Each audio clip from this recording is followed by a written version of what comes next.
在中国东北部的大兴安岭深处，有一片零下50度的原始森林，这里一年有200多天被冰雪覆盖。但就在这片极寒之地，藏着中国最后一个狩猎部落。他们不种地，不进城，靠驯鹿为生，靠狩猎活命，传承着一种外人几乎无法理解的神秘信仰——萨满教。鼓声一响，神明附体，能治病，能占卜，有人说还能预言未来。300年前，他们从西伯利亚迁徙而来，穿过冰封的边界，赶着驯鹿走进了大兴安岭的密林深处，从此再也没有离开。300年后，这个民族只剩下不到200人，驯鹿还在，但萨满的鼓声还在吗？他们如今过得怎么样呢？今天我们走进奥鲁古雅，中国最后的驯鹿部落。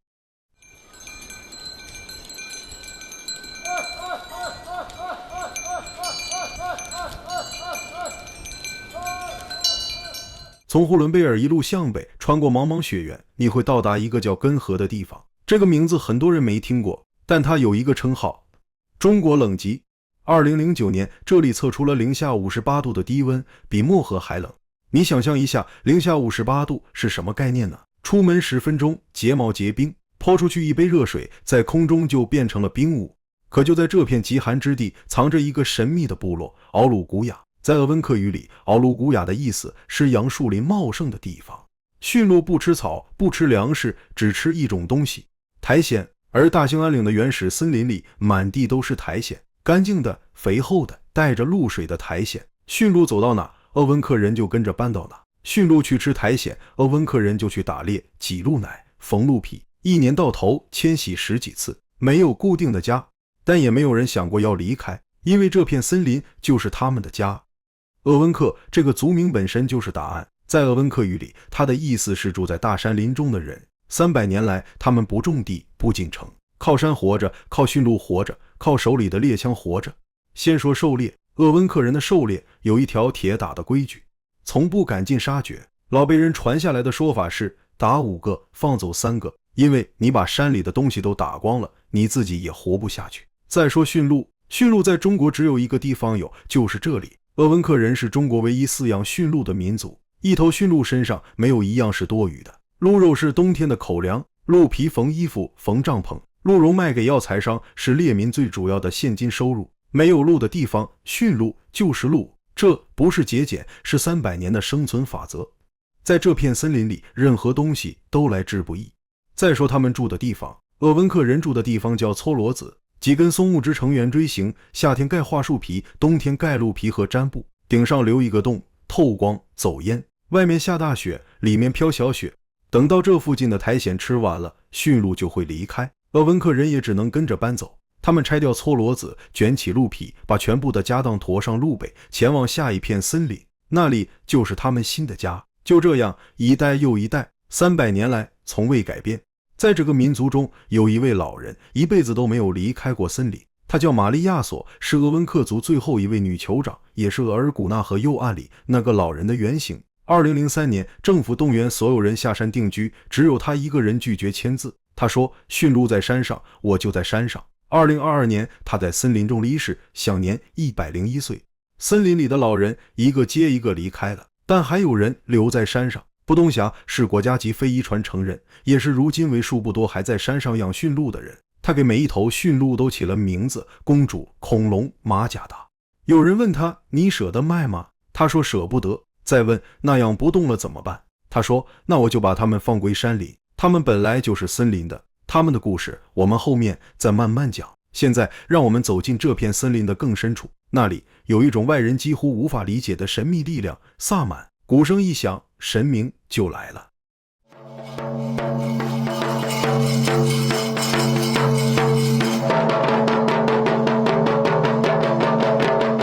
在鄂温克人的世界里，万物有灵，山有山神，水有水神，火有火神，就连林子里的每一棵树都有它自己的灵魂。这不是迷信，对他们来说，这是活了几百年、几千年的事实。而能在人与神灵之间对话的人叫萨满。萨满不是谁想当就能当的，老萨满去世后，由其弟妹子侄继承，女性也可以做萨满。但更常见的一种方式是萨满病。一个人突然生病了，胸口剧痛，呼吸困难，整夜睡不着，请医生看查不出毛病，吃什么药都不管用，并奄奄地拖上好几个月，甚至好几年。但按照他们的说法，这不是生病，而是被神灵选中了。老萨满会告诉你，你不当萨满，病就不会好，这是神在叫你，你能怎么办呢？只有接受，做萨满服，学跳神，学唱神歌，仪式过后，病就好了。这不是传说，是每一个萨满都经历过的事。鄂温克族的最后一位萨满叫纽拉，他的女儿巴拉杰伊后来回忆说，纽拉一辈子治病救人，谁家有人生病了，打不到猎物了，运气不好了，都来找他。他穿上萨满服，敲起萨满鼓，请神附体，替人消灾，但他为此也付出了代价。纽拉生了12个孩子，7个儿子，5个女儿，而这7个儿子竟然一个接一个的夭折了。老人们说，这是萨满的命，你替别人挡了灾，就要拿自己的亲人来换。纽拉活到了92岁，他去世后，那套萨满服被认定为国家1级文物，收藏在博物馆里。从那以后，大兴安岭的萨满鼓声再也没有真正响起过。萨满的仪式究竟是什么样的呢？外人几乎看不到。请神的时候，萨满会穿上沉重的萨满服，上面挂满了铜镜和铁片，据说有80-90斤重。一个瘦小的女人穿上这件衣服，在篝火旁开始转圈，鼓声越来越急，转速越来越快。然后就在某一刻，萨满突然停了下来，身体猛地一抖，开口说话，但声音变了，那不是他自己的声音，这是神来了。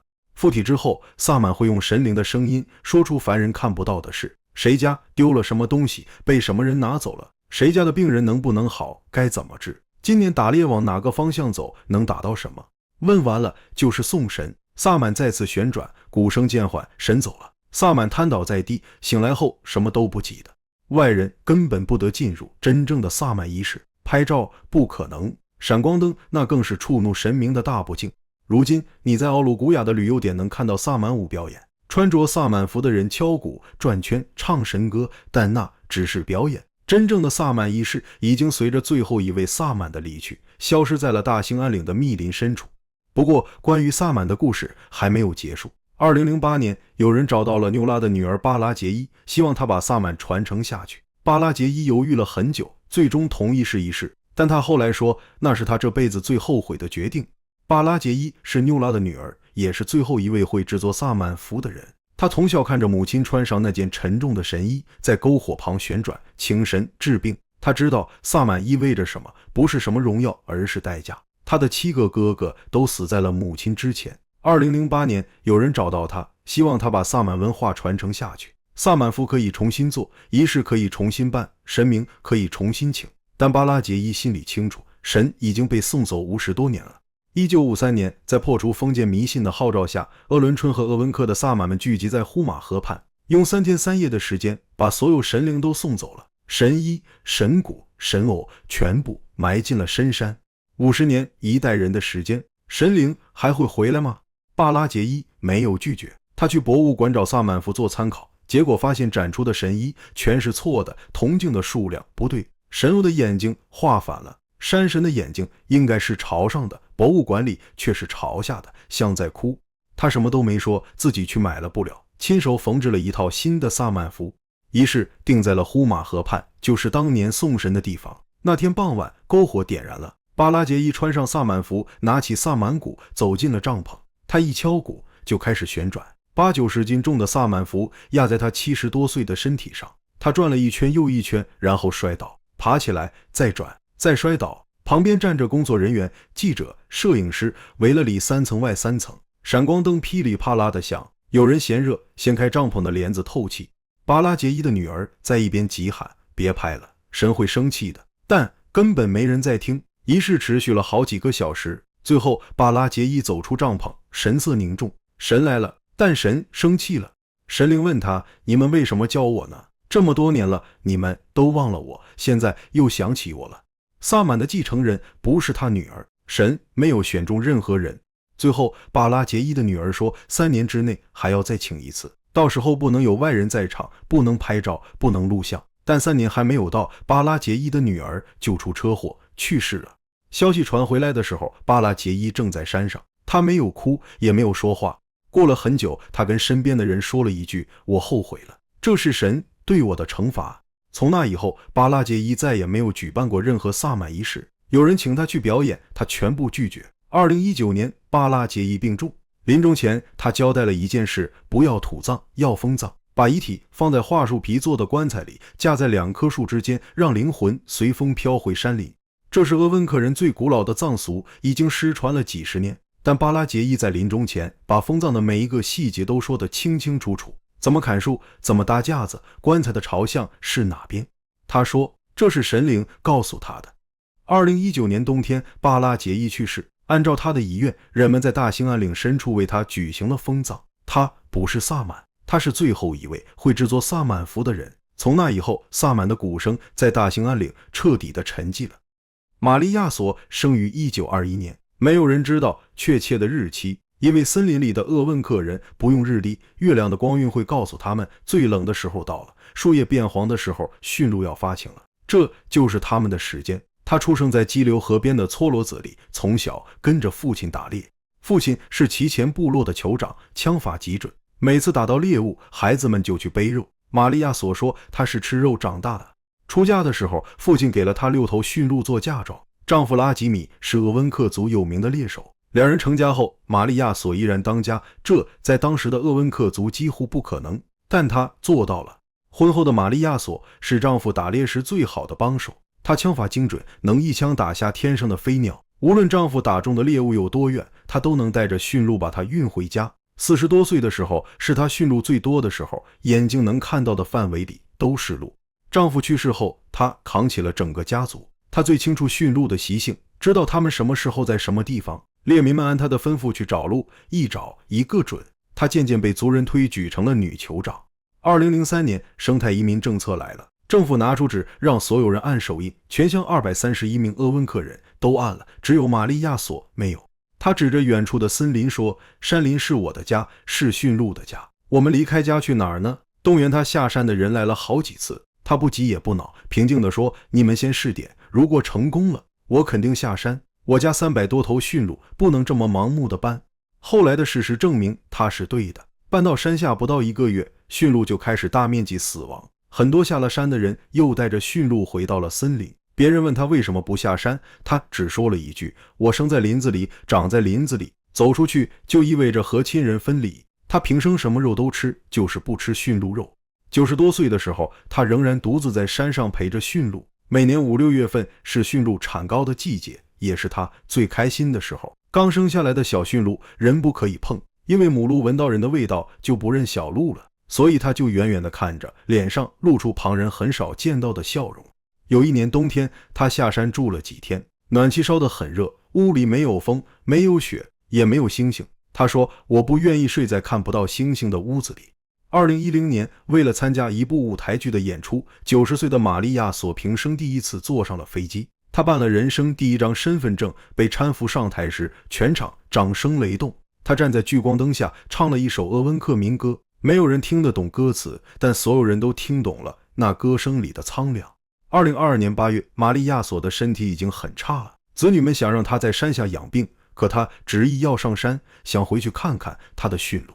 于是他被送回了大兴安岭深处的猎民点。当天夜里，他在驯鹿身边安详离世，享年101岁。他没有留下什么财产，只留下了一句话，被很多人记住了：我不愿意睡在看不到星星的屋子里。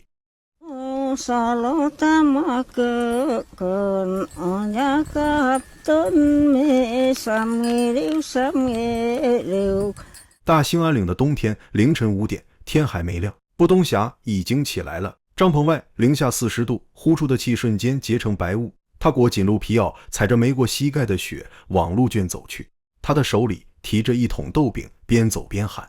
黑暗中，首先响起的不是脚步声，是铃铛声。计时指驯鹿脖子上的铜铃在寂静的森林里同时响起，由远及近，越来越密。雪地被踩得咯吱作响，树枝被鹿角刮得哗哗响，整个森林都醒了。布东峡站在鹿圈门口，伸手一摸第一头凑过来的驯鹿，鼻子冰凉，湿漉漉地蹭在他手心里。他知道这是谁，不用看，光手感就知道。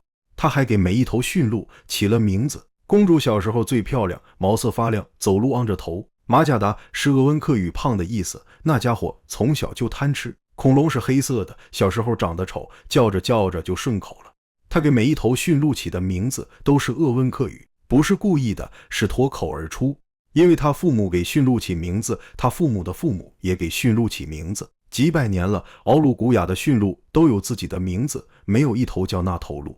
布东霞不是没下过山。2003年，他也签了字，搬进了政府盖的新房，80多平米，上下2层，暖气、自来水、卫生间，什么都有。那是他这辈子住过最好的房子。但驯鹿不在，驯鹿留在200公里外的山上，没人照顾。他回去看了一次，几头驯鹿瘦的皮包骨头挤在一起，看到他来了，挣扎着站起来，又摔倒了。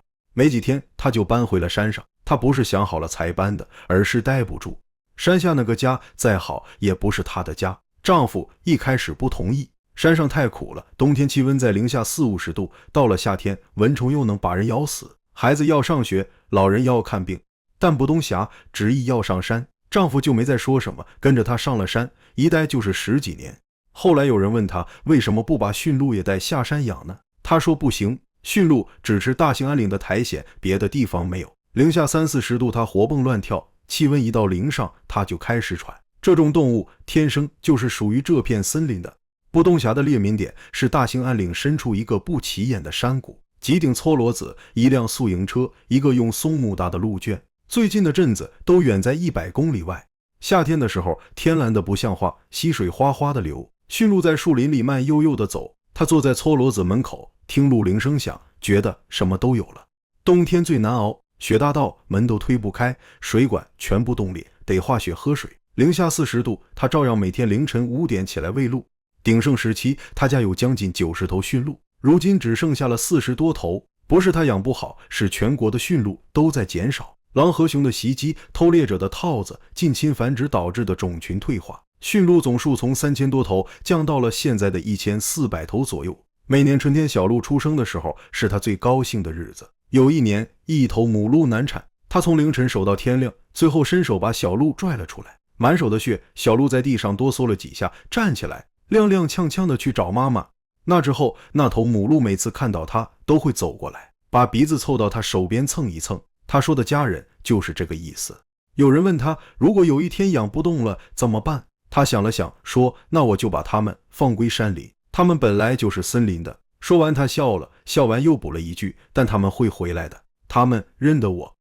鄂温克人的命运被3次搬迁改写了3次，第一次是1957年，第二次是1965年，但真正的告别是第3次2003年。政府决定把敖鲁古雅乡整体搬迁到根河市郊，距离大兴安岭200公里。山上的猎民点没有学校，没有医院，没有就业机会。下山是为了更好的生活。新房子建得很好，北欧风格的2层小楼，集中供暖，自来水、卫生间一应俱全，搬进去就能住。几百头驯鹿被装在大货车上，晃晃悠悠地下了山。这是鄂温克人300年来第一次大规模离开森林，但他们不吃谷子，不吃玉米，也不吃豆粕，他们只认苔藓。不到1个月，驯鹿死了一大片。没办法，人可以不回森林，但驯鹿必须回去。几百头驯鹿又被装上车，拉回了200公里外的大兴安岭。但人不能全回去，孩子得在城里上学，老人需要在城里看病。一个家庭被劈成了2半，年轻力壮的跟驯鹿上山，老人孩子留在山下。政府后来又做了一个决定，收缴猎枪。延续1000年的狩猎文化一夜之间被终结。一位老猎人在交出猎枪的那天，坐在搓罗子门口抽了一夜的烟，一句话没说。60多户猎民搬进了新居，14户猎民点还留在山上。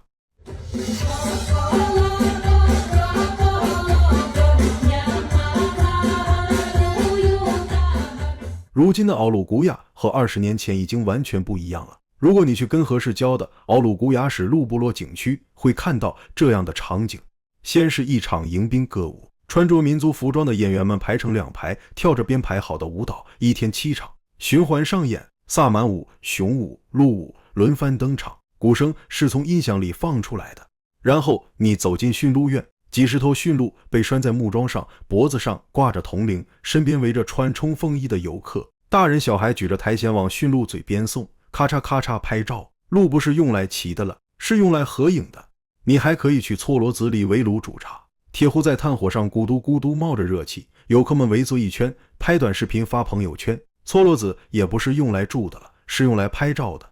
晚上有极光秀，灯光、烟雾、音乐在白桦林间模拟极光流动，极光不是天上的了，都是现代灯光打的。驯鹿变成了旅游符号，萨满变成了演出，搓罗子变成了打卡点。从前，驯鹿是交通工具，是粮食，是衣服，是家。从前，萨满敲鼓是请神。从前，搓罗子里住的是人。如今，一切都变了。游客玩得开心，当地有了收入。2025年跟河市仅11到12月冰雪旅游收入就同比增长了120%，户均年收入从2000多涨到了2万5。但这不是全部。一位景区工作人员说了一句话，游客听不到。他说，以前萨满敲鼓是请神，现在敲鼓是节目。有人离开了，也有人回来了。刘刚以前是3甲医院的医生，白大褂一穿，听诊器一挂，每天面对的是化验单和病历本。小时候，爷爷牵着他的手，在大兴安岭里认苔藓、认路引、认风的方向。爷爷说，驯鹿是鄂温克人的命根子，不能丢。后来爷爷走了，驯鹿还在。刘刚辞了医院的工作，回到山上养了70多头驯鹿。他身边人都不理解，好好的一生不当，跑回零下40度的森林里吃苦干嘛呢？他没解释太多。驯鹿是我的情感纽带，但回来的年轻人总归太少了。愿意上山养鹿的年轻人一只手就数得过来。大多数年轻人选择留在城里，不是不爱驯鹿，是山上的生活太苦了，没有外卖，没有快递，没有网络。冬天天黑得早，下午4点就伸手不见五指了。最要命的是没有同龄人。如果是你，你会选择留在山下还是回到森林呢？本期眼见中国的视频就到这里，如果喜欢记得点赞、订阅和转发，我们下期再见。